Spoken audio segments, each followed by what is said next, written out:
Hey, this is Will Knight, and we are back with another podcast all about nothing, and we are in New York.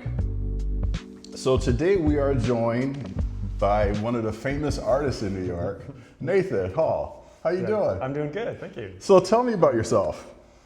What would you like to know?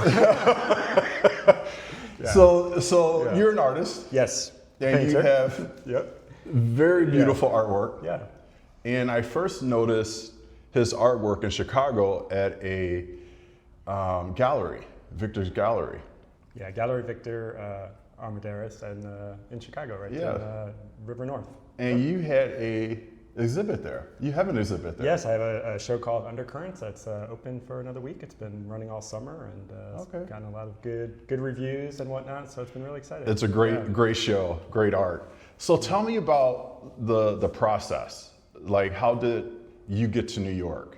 Like, okay, so let's start off at 16 years of age. Yes.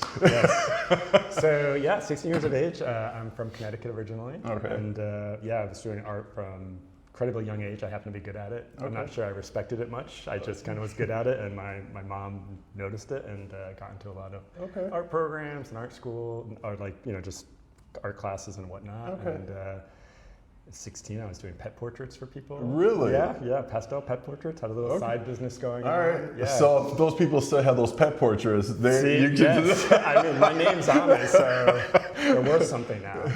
And so it was good, but I didn't really have like any artistic notions at the time. Yeah. I just was good at art, and so I did it, and led me to some like summer programs at Syracuse University when I was still like 16, 17, 18. It's been a while now, so I can't remember. Probably 17. And then, but then I ended up going out to college, University of Colorado. Okay. Yeah, and so that's sort of where I kind of got my bearings initially as kind of an artist. And they were very much into more of like the abstract space at the time. And so really changed my whole kind of perspective and opened me up a lot as an artist, but also sent me down a wayward path for a long time before I found my way back to the figurative work where I kind of live now, and been having a lot more, much more my voice. What is your inspiration behind your work at the Victor Gallery in Chicago? So that show, I mean, in a lot of my work, I've always been trying to get to that underlayer of like the human emotion, having paintings and work that when you stand in front of, it's not about the realism, it's about the realism of the emotion, so that you can feel that the beating heart of the person in front of you, so you may, as a viewer, have some kind of connection. And so a lot of my work has a little bit of melancholy air, maybe a little, the light, but bringing that hope too, which is such a part of the human condition. The lighting on the artwork is unbelievable. It's a character in the whole, so as much as it's figurative work, it's that light that kind of brings it in and kind of helps create that space where you look at the work and there's nothing narrative about it, but you feel, hopefully, you feel something, and it pulls something in you, and so that's kind of where my interests come. And so when I'm working on these shows and working and bringing the work together, I sort of curate those ideas and those emotions to see what's pulling and pushing and playing with scale so that kind of have the most effect, and different people like different things. So you can go from like the very large paintings to like the small drawings. You have to go look closer. So one's kind of like enveloping you, the other one is just a little gem, so that it all kind of plays out when I'm working on these things. And then I work with people. I work with models and we collaborate, and so a lot of, they're bringing something to the table too when we're working together. And I noticed in one of your pieces there was a model that had his back turned. And he was a ballet dancer, from what I was told, or? I'm sure he has ballet skill. He's a modern dancer too as well. And you guys can't see on the camera, but that's actually him as well. So in the same photo shoot, or a different photo shoot. And his name is Tim, and he came several times to the studio and worked together. And that, the piece that you're talking about, Gossamer, was really interesting because we're doing the photo shoot, and a lot of wonderful compositions we were playing with. He knows how to hold his body very well. And I love to work with dancers and actors that know how to kind of sort of, because we're working together to move their bodies in different ways. Yeah, and it can be emotive, right? It's like because of the emotion I'm going with, trying to pull that out. It's like the way they hold their hands or change things. Little shifts like that can make it sing. Right. And so what's interesting about that one is we were working and we were both kind of getting tired. These photo shoots have like an arc of how you can do it. And, as a photographer, it's like at some point. Yes. But trust me, I've worked with a model for years, and I was just like, okay, enough. I'm done. It's just you hit that thing and your mind can't. And I kind of hit that. I hit that point, but we were trying. There's just that one kind of pose, and he just had an idea of what was wrong with it that I wasn't seeing, and he made a little adjustment, and that was the last photo we did for that shoot. Right. And when I'm doing these photo shoots, they're very set up and staged. It's very like I've already have things, and so to have that, to be near the end of that and to have it just come alive, and we both knew. Right. And then I played with scale for a while on that one. That was going to be big, but then when I made it smaller, that's when it started to speak. Okay. And you kind of want to go look at it. Right. So that's kind of where it's like you don't always know, and you have to let the work and everything, and also. But now his portrait is going to be very large, and so it's kind of like as a series, So that's kind of the thing that kind of goes into it. Yeah. But it's an evolution. It's never. I try not to set anything. Right. I just kind of let you let it flow. You just let it flow, go. and you start just curating and putting the guardrails up, so you actually get a show done. And there may be months where it's not quite following that, and you just have to kind of trust. Yeah. But I really try not to be too prescriptive about it because. You'll miss something, right? And even near the end, I'm usually like before I get the canvases, I'm usually, and I design it as a show, like like the singers where you have like the singer that just released the singles or the singer that does the albums. I'm kind of an album guy, So I think I can't help it, but I'm thinking of always like the larger kind of amount of paintings I'm working on, just so they can play with each other. And with undercurrents, I made sure all of them would look good next to each other, depending on how Victor wanted to hang them. Right. So they were always going to be speaking to each other. So, and then as I go on to like a new era, it kind of gets bookmarked because of that. Yeah. It's not just adding new pieces to it. Right. I'm working on a few additional ones now because they were part of the photo shoots. But once those are done, that'll kind of be the bow on the present, as it were. How long have you been in New York for? So, since 2009. So kind of found my way back here. And that's also when I started getting back into the figurative work. Okay. So it kind of ties. And after being away from it for a while, I took a lot of work to find my voice and do good. But a few years earlier, I'd gone out to Paris. And, really? We went to the Louvre and seen like the works of like the huge scale works of Jacques-Louis David, and just like the Coronation and the Rape of the Saved by Woman and the Raft of Medusa from Delacroix. And I just was, had I seen that when I was like 20, I would have stayed in this lane the whole time. It spoke to me on such a level of just the scale, and obviously I play with scale, and it's not my bigger ones. I want to keep, I have this whole studio mainly so I can go as big as possible with the trucks and everything. And it's just, but part of that is just because when you stand in front of them, you can't not look. Right. And it folds in on you, you fold in on it, and you're just, you can't not have a moment with it. And that's how I was when I saw those. And I was just like, and it took me years to kind of then navigate from there. Yeah. It's not like a conscious thought. It's just like you feel something inside, and slowly as an artist, you start finding that you're gravitating towards that. Yes. Yeah. So I just kind of happened, and then got myself back to New York, and then a few years of just doing some really bad stuff, and took some extra classes at the Art Academy. But it's when I got a chance to study with Alyssa Monks, who is a kind of a famed figurative artist. And it was during that time, over like 8 months, she had these Sunday classes, and I was doing horrible during them. But but here's what happened. There's other people in the class, and we were meeting every Sunday, and I would just listen to her, talk to other people, because she'd go around and work with people, and she's such a gracious and giving teacher, and I would just listen to her, and my perspective on art. So it wasn't like she was showing me, this is how you paint a nose, this is how, but it was more just like her whole perspectives and approach. Yeah. And then I'd go back to my studio during the week, and I would work on it. And that's, from that point on, all of my work kind of found its voice. And I went off into my own direction, my own approach from there. But that foundation was really rooted in those times. And that was back in 2015. Okay. Yeah. Right. So, and then most of the work that's kind of more visible online now is after that kind of period. So what's interesting? I was in Paris and I went to the Louvre Museum. Yeah. and I wanted to see one piece of artwork there. And everywhere you go, you see this piece of artwork and you think it's massive. Right. Yeah. And I get to the Louvre Museum, I get to this artwork, and I'm like, it's the Mona Lisa. And it's like, oh my God, I waited in line for this. And a very large wall too. Yes. You're like, okay. And then I came to New York, I guess a couple years after I went to the Louvre, and I walked in, I can't remember the name of the museum, but it's across the street from the Met. Oh, the Frick. Yes. Yeah. Yes. Mm-hmm. And I saw the movie, The Lady in Gold. Yep. Mm-hmm. And I was like, okay, I want to go see this one. And it was literally like, wow. I was like, that's my favorite piece. It's amazing, right? Yeah, it is amazing. Yeah. It's amazing. Yeah. I've been to that museum like 3 times already. Yeah. I try to go, not all the time I come back to New York, but several times I've been to New York, I want to go there. Yeah. Yeah. They have such a great collection and eclectic as well. Oh my God, yeah. And I think they just redid it. I haven't been back. Yeah, they did, yeah. And the history behind it is so very interesting too. Mm-hmm.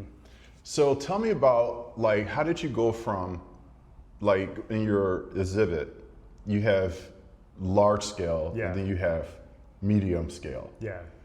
How did you decide which painting was going to be large and which one's going to be small? Yeah, so it's such an interesting, it kind of goes back to what I was saying before, where I do these photo shoots, and I've already usually started. So like the biggest one, I Love You the First Time, that one was already being worked on. I knew that. I had worked with that model, Corin Thomas, before in a smaller piece, which came out great. And so it's like I just kind of had that inspiration already, and that was kind of the foundation for the show. And from there, I was doing the photo shoot. I'd have an idea of what I was going to do, but then everything evolves. And so I was kind of switching longer than I planned, honestly. I was having panic attacks because, Oh, I bet. Well, like we were talking before, Victor was waiting for the show, and here I am being like, no, maybe that should be la-di-da-di-da. I'm still working.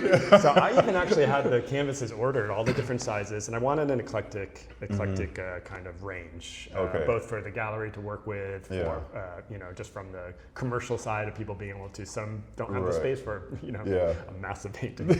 Everybody should, but not everybody does. Exactly. Yeah, and so I would just endlessly curate my own ideas, and then and there's a bunch that didn't make it in too. I do more than usually it's just what's there to make sure. And there was something from a photo shoot that I kind of abandoned a while ago. That then it was actually the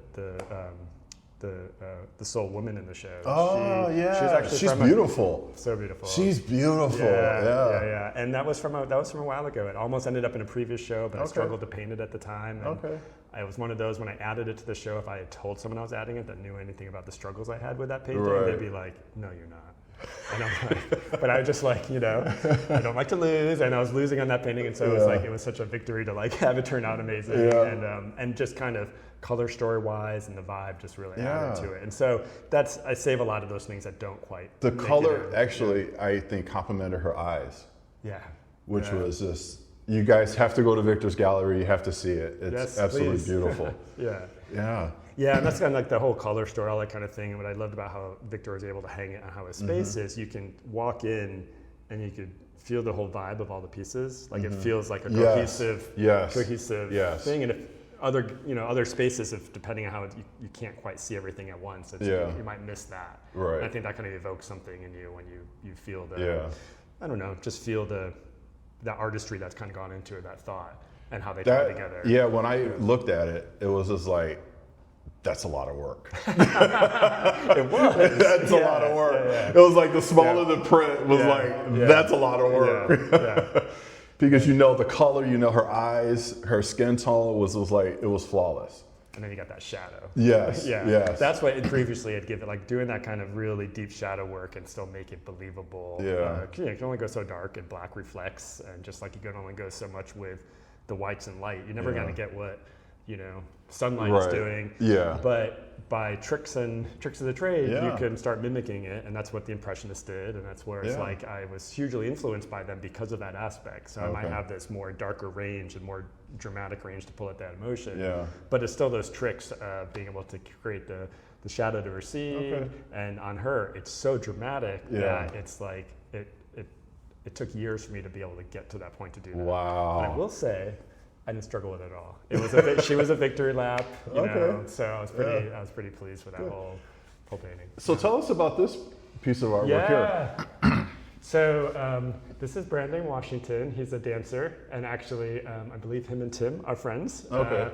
And he was a friend of a friend, an acquaintance. Okay. And I was working on a show I had up at the Zillman Art Museum in Bangor, Maine. Okay. Big expedition, and I had big walls I was able to fill, and so I was able to do really big pieces.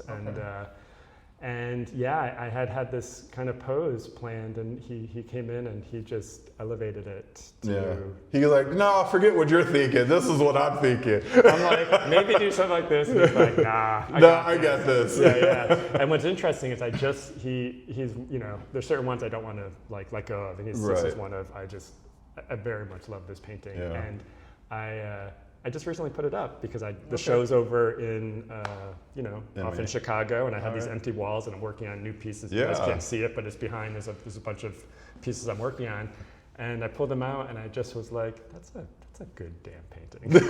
He's been over in the, you know. Sometimes I pull them out. Right, exactly. I'm like, It's just right. It's just like me when I do photography. I sell some of my work, my architectural pieces. Yeah. And I have, when I have guests over or a party, they're like, they go into my studio and they're like rummaging through the artwork, and I'm like, hands off that, get off that, you know. But it's just like, I love when people come over and go through and see what you have. Yeah, because it brings new life to it. Yeah, and you're like, oh my gosh, They're like, I didn't know you do this. And I'm like, yeah, that's my studio inside. Well, it's funny with Brandon's never actually seen the work because he was out of town when it got shipped off, and then it's been in storage, and now that I pulled it out, I just reached out to him and was like, okay. It's time. Right. 2 years later, let's get you to see this, and I like how in all your pictures, paintings in Chicago, it's not manicured faces. Like the eyebrows are not manicured, the hairs are not manicured. So when you see the photo, you see like hair sticking out. You see the eyebrows kind of messed up. Yeah. But one of the things is because of the way I do the lighting. Yeah. It captures all of that. Yeah. And it's just like, it's beautiful, and it's the way, and it's like if I manicured or removed it, it takes away from that. Yes. That the way the light is dancing off of. Yeah. And trust me, sometimes I want to like, I want to jump out the window because I'm like, why? Because it's painful. Yeah. Your mind, when you're painting that, your mind goes crazy because you're just, I'm not trying to be exact. I'm just trying to capture the light. Right. But to do that, sometimes you have to be exact. Yes. And other times you don't. You know. And up close, there's varying degrees of it. But like, especially on those big ones, you're just like, it's filling your head. This beard is filling your head, and you're just like, oh my gosh. Yeah. But then when you step back and you see it, it just starts adding that volume, and once the full light's in, it just kind of dances off, and I think that so it's a love-hate relationship with that. I'm like, can you just do more basic lighting? And then my next photo shoot, it's all complicated again. So do you do your own lighting, your own? Yeah, I do it all. You do it all. I'm a one-man shop. You do the photography, the lighting, everything. I even pack them up myself. It's kind of crazy. Load them up to the truck. Yeah, I mean, you're like, bye. Yeah. And some of these are really big, but I got the process down, and so you learn. How do you get pieces like this or bigger out? It's well, you need two people for the bigger ones for sure, you just got to get them packed well, and then luckily here, and one of the reasons I'm here is it has big doors and the freight elevators. Got it. And they're kind of set up for that. Other studios not so much, and so like that was actually my impetus for moving here, was when all the work that was at the museum exhibition was out of the studio, because I knew I was going to have a storage problem when they came back. Yeah. Because it was an exhibition at a museum. It wasn't like a for sale commercial thing. Right. So I knew they were all coming back to me. Yeah. Some have since gone to Gallery Victor. Okay.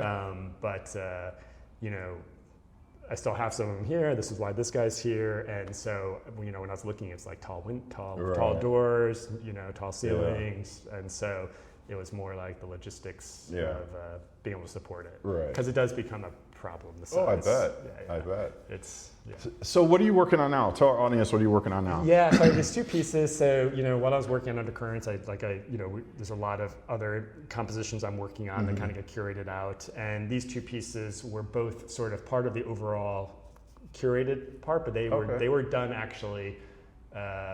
This one over here was done. It was the last photo shoot. Yeah. And it's sort of I don't want to say the missing piece, but it's the one that just will kind of round out the whole kind of experience, from a collection standpoint. Yeah. I think, from a show perspective, what we were showing Gallery Victor it's fully realized. Right. But from like the overall collection and my own inspiration, this more figurative piece it has, it extends the color story. So there's actually blue damask kind of wallpaper. Okay. It's quite gorgeous. Yeah. And especially against the model Mel Khalifa's skin tone. And then this is Tim, who was from the Gossamer thing, and it's more of just a stark dark background. Okay. But his whole side of his face is super shadowed and really beautiful glows, and so it's just a little different kind of shadow work. Yeah. He's got a very classical look, but no beard. Ah, yes, yes. The one inclusion, just like the one female, it's like I could do faces without beards. Yeah. And so it's just gonna be really gorgeous, and I obsessed over how big I was gonna go in the size. And right now it looks very odd because there's no shadow, so it looks kind of ghostly. But it's not finished, so we can't show you guys. Yeah. We can't show you guys unfinished work. But he's describing it. In a month or two, hopefully these things will be kind of out. And I'm kind of, it's very, they've been kind of great to work on without the show deadline looming over. Right. So it's also why I'm a little behind on them too, because it's I know every time there's a show or a deadline, this is like you wake up at 2:00 in the morning. This is like deadline. The pressure. Yeah, I do the same thing. It's just like I wake up at 2:00 in the morning. I'm like, oh, what do I have going on? And then this is like, oh my God, I can't wait for this is over so I can get some sleep. Totally. Yeah. And then suddenly it's over, and you're like, oh. Yes. What am I going to do with myself? Right. So I'm going to finish these, which is kind of the goal. But luckily, taking it a little easier. There you go. Yeah. There you go. So tell me about, what do you see these pieces going in New York or somewhere else? So it just sort of depends. They'll sort of be on the gallery's radar. Okay. There was some potential that there's some colleges I was potentially going to have do some showing at, and these might go there. Okay. So it's sort of like just like other opportunities are coming up, but eventually most likely will make their way. It's New York. It's the greatest art scene in the country. Yeah. And just having some new work to be able to just kind of exhibit around here, and then eventually get to the gallery. For Victor to work as manager. So, are you a Yankees fan or a Mets fan? Sports. If I had to choose one, it would be Yankees. Okay. Only because my family are Red Sox fans. You have to go against. Okay, so you have to go against the family. Of course. Yeah. All right. Yeah. So, if you have a piece of advice, we're going to wrap this up soon. Sure. So, you have a piece of advice to give to someone who's starting out. What would that advice be? Oh my gosh, big question. Know your materials, and I mean that like it seems like such a basic thing. Know, like from a painting perspective, or any kind of art perspective. For me, it's know your paints and how they behave. How can you do anything unless you actively know? People like to. There's so much available these days. You can throw so much at things and be like, oh, but never actually know how you achieve something. So how could you push yourself if you don't actually understand why it's happening? Know your canvases. Know how your brushes behave.